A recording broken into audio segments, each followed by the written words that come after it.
20 लाख से ज्यादा लोगों को निकाला इस अकेले व्यक्ति ने, नाम था मूसा, और सभी ने सरदर्द किया हुआ था उसका 40 साल से।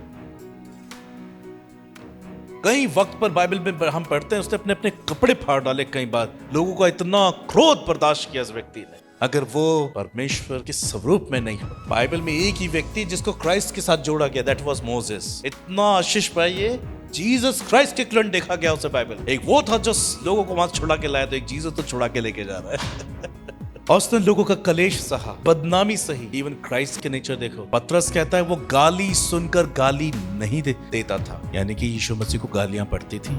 लोग बहुत गलत गलत गंदी बातें बोलते थे, उसको देखकर गाली, खुदा को गाली दी लोगों। प्रभु ने कभी उनको कुछ नहीं कहा। और यहाँ मैं चुप हो जाता, पास्टर पर मेरी माँ को गाली दी ना, फिर बर्दाश्त नहीं हुआ मुझसे। या यीशु को नहीं दिया, उसकी माँ को भी गाली दी होगी, कि बहनों को भी गाली दी होगी। यीशु को साफ साफ लिखा है बाइबल में, वो गाली सुनता था पर बदले में गाली नहीं देता था। और यहाँ पर लोग सफाई देते हैं दुनिया में। हम तो ठीक चल रहे थे और उसने जब गाली दी तो हम फिर बर्दाश्त नहीं करते, यानी कि परमेश्वर समझेंगे हाँ बेटा तुम दे सकते हो, तुम गाली तुम दे सकते हो, टिट फॉर टैट तुम कर सकते हो। ऐसा नहीं है। यीशु ने गालियां सुनी पर ही वाज साइलेंट। उसने अपने आप को सच्चे न्याय के हाथों में सौंपा। वो भेड़ जिसके ऊन कतरते चुप रहती है, शांत रहती है, उसने भी मुंह नहीं खोला, but he died on the cross silently and finally he said it is finished. मैं यही करने आया था। हमें साइलेंटली अपना जीवन जीना है। मैंने आज एक बात बोली, एक स्टेटमेंट, सिक्कों में आवाज होती है क्योंकि वैल्यू कम होती है। 1 रुपए के सिक्के में आवाज होगी क्योंकि वैल्यू कम है, पर 100 रुपए के नोट में आवाज नहीं होती क्योंकि वैल्यू बड़ी है। तो जब बहुत शोर करते हैं ना, बहुत शो ऑफ करते हैं मसीह जीवन का,